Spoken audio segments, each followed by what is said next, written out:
Bibiyahe na po kami papuntang Brandon at meron pala akong video na previous din. Kasama ko rin si Renzi din. Dugtong din nung pagkuha namin ng eyeglass. So, nagpa-CT scan ako nun. So, saan tayo kaibigan? Doon tayo sa hospital. Dito kami sa napakataas at napakalaking hospital. Inaantay namin yung aking CT scan na sana kami. Sa ngayon dito lang muna kami. Tapos na yung aming CT scan at kailangan na namin bumalik dahil nagugutom na si Renzi. Kailangan ko pakainin si Renzi eh. Nasunog ang Walmart. Walmart ka lang? Sabado ata. Oh, bakit? Sunog ang Walmart. Dito? Sabado ngayon. Walmart Brandon. Kain na muna kami at papatuloy pa namin ang aming paglalakbay. Nasasabi naming libre. Kahit nga magpa-opera ka rito, masasabi naming libre kasi hindi kami naglalabas ng pera. Kasi nga,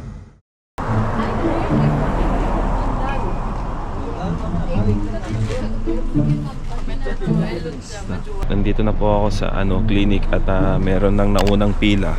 So hindi ko alam kung pang ilan ako.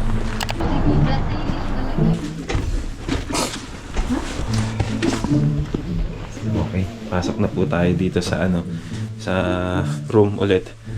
At as usual dito ulit. Sa mga dati kong viewer, dito ako laging nagpapa-check up. So, antayin natin kay Dr. Susie Habish. Ayan.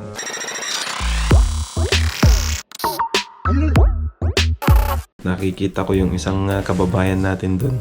Ayun siya.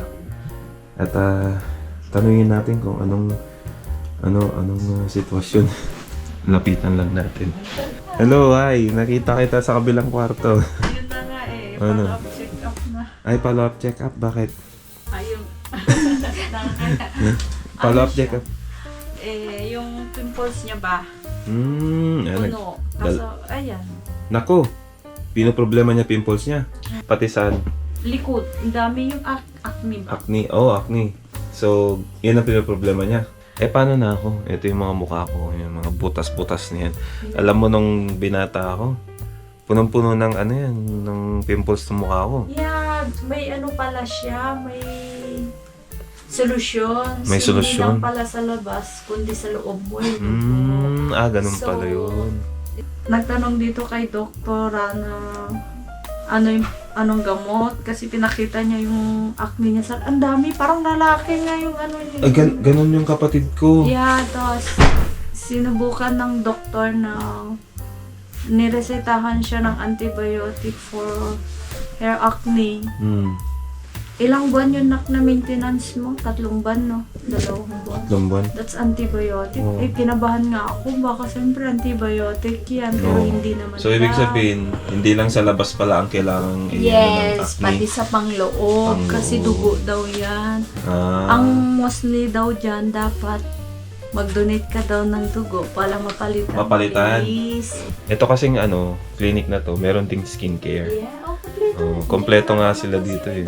So, ito yung family doctor niyo. Yes, si Dr. Susie Habish. 4 months pa lang ako dito. That time, yung mga tropa, naghahanap sila ng family doctor. So, ako din, sumabay sa kanila. In that time din pala, kailangan ko tong si family doctor ko. Nung hindi naman natin alam yung kalusugan natin, hindi natin hawak. Kahit sabihin mo na napakir mo sa sarili mo, magugulat ka na lang na may symptoms ka na pala din na kahit simple lang pala. Ano ibig sabihin may symptoms ka na Kasi ako nung dumating ako dito, 1 year muna. Then after that, yung nagsusuka, sumasakit yung gallbladder ko, hindi ko na din kaya. Then so yun ang symptoms mo, pero ano nangyari? lagi ako sa sa ER, emergency sa di ba sa work tayo. Panggabi ako, nagpapaalam ako sa supervisor ko na hindi ko na kaya. Kasi masakit talaga. Siyempre ako, dinala ko sarili ko na sa emergency pero hindi ko na kaya ang sakit ng tiyan ko eh. Akala ko lang sikmura, hindi na tunawan, kung ano yung kinakain. In that time na yun, lagi akong blood works. Kung kada check up ko dun, kinukuhanan ako ng dugo kinabukasan, babalik ako dun, magba-blood works ako. Tinanong nila sa akin kung ano yung family doctor ko, nisend nila sa kanya yung result ng blood works ko kay doktora. So, binasa itong doktora, bumalik ako dito. Then after that, may nakitaan. So hindi pa sila nakontento. Kaya ang ganda kaya dito, ultrasound mo na ulit para sure na may bato yung gallbladder ko. So, nag-ultrasound ako, in-schedule ako ni doktor, binigyan niya ako ng papel. After nun sa ER, tinawagan ako ng schedule ko. Sa awa ng Diyos naman, galing ako dito, pauwi na pa lang kami, may tumawag na ang ER sa Nipawan na schedule na ako for ultrasound. Kinabukasan yun, buti na lang, may bakante, may slot. Ibig mo sabihin, yung gallbladder mo ngayon, ano nangyari? Kasi hindi pa kontento itong doktora ko na hindi lang siya nagtitiwala ng blood work. So, gusto niyang makita yung internal organ ko para sure. Lahat yan chinek up sa akin.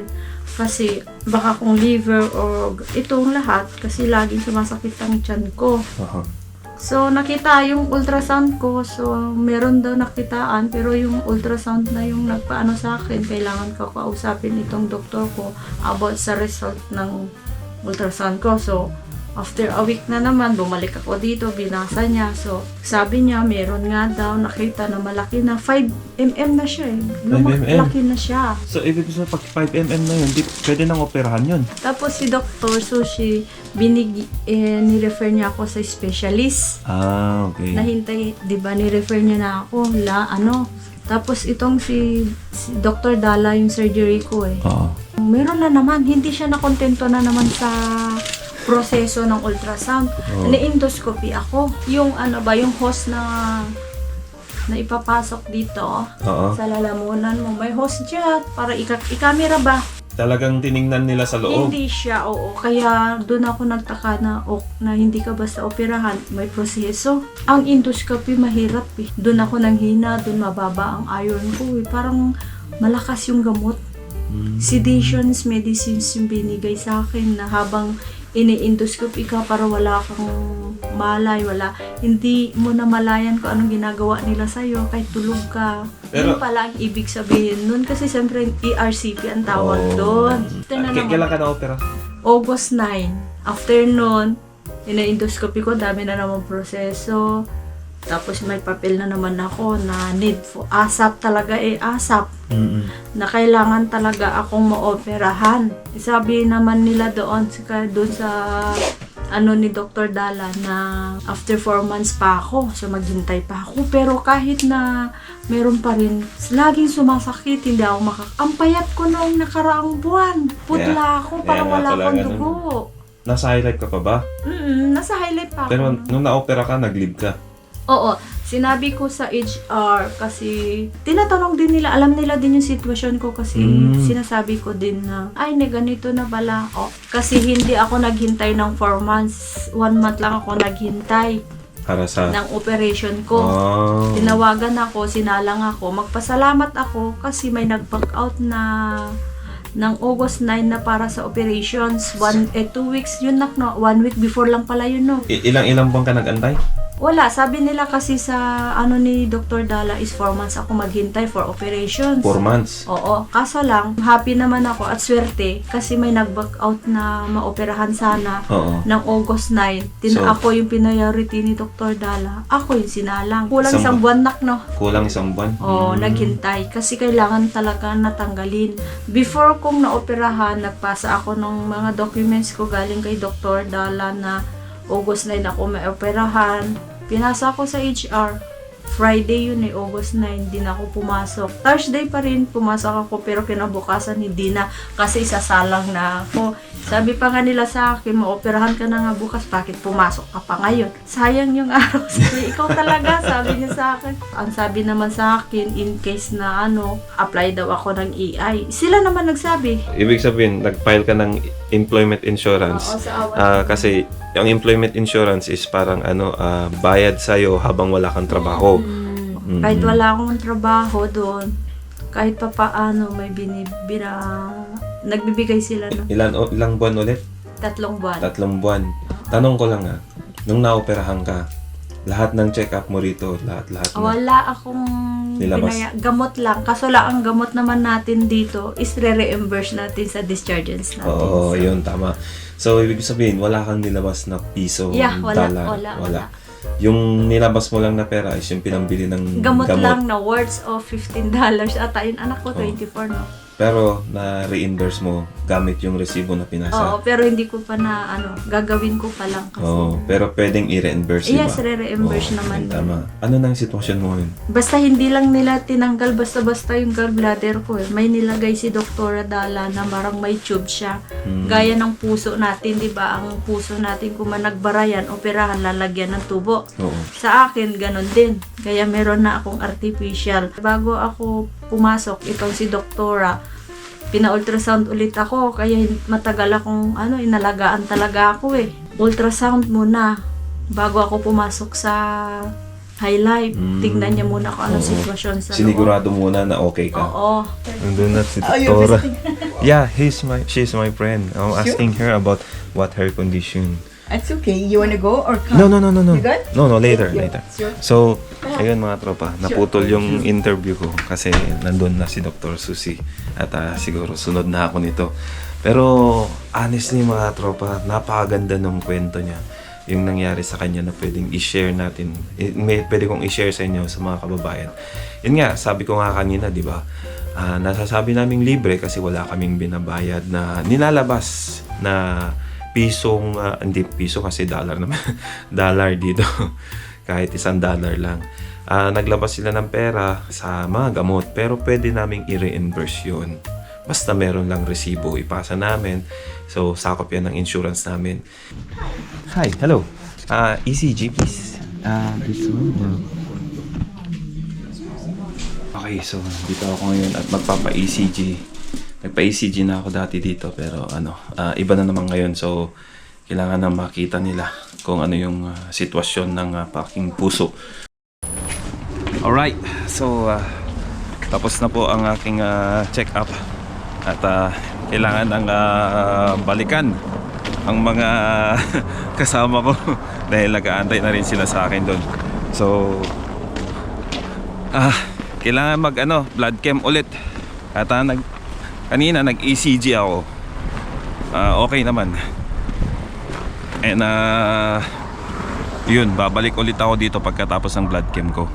Kanina putol-putol yung video so parang hindi ako nakapagano kasi dumarating kasi si Dr. Susie. So papasalamat naman siya dahil nare-recognize yung clinic nila dahil sa video, napanood din daw niya yung video ko. So maraming salamat po at inalaw niyo na i-content ko yung mga ganitong sitwasyon dahil sa totoo lang gusto ko lang naman ibahagi yung nalalaman ko at experience ko dito kung ano yung sistema ng healthcare dito. So yun mga katropa, sasabi ng iba na hindi libre kasi nga dahil sa tax na binabayaran namin dito. So cover na yun ng tax yung medical namin dito, yung mga health na ganyan, operasyon at saka mga check-up. Nasabi nga ng kababayan natin na wala siyang nilabas ni Singgong Diling na pera, basta pera, wala siyang nilabas. Yun lang sa gamot pero nare-reimburse din naman yan sa insurance namin sa company. Kaya namin nasasabing libre, sabi nga namin, dahil wala nga talaga kaming nilalabas na pera. Yun.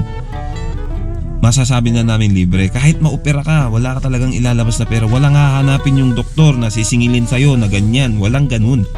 Kaya nga nasasabi namin libre.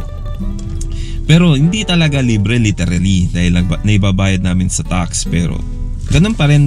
Hindi katulad sa ibang lugar. Sabi nga ng isang nurse kanina, yung kanina doon, hindi katulad sa US na naglalabas sila ng pera. So yun, ganun yung diferensya ng health system dito. So para sa akin okay na yun. At least hindi ka nagkakaproblema sa pera na parang maghahabol ka ng kung saan ka kukuha, saan ka hihiram, magre-remedyo, kung paano yung sitwasyon mo. Natatakot kang magpa-opera, natatakot kang magpa-check up kasi wala kang ang pera. Ganun yung takot ng tatay ko noon nung namatay. Kahit na meron na siyang nararamdaman, natatakot siya kasi wala nga siyang pambayad, wala siyang pera. Imbes na lang yung pera na ipampa-check up niya is pambili na lang niya ng pagkain namin. So yun yung naging problema namin sa Pilipinas noon. So dito hindi na problema yan sa amin.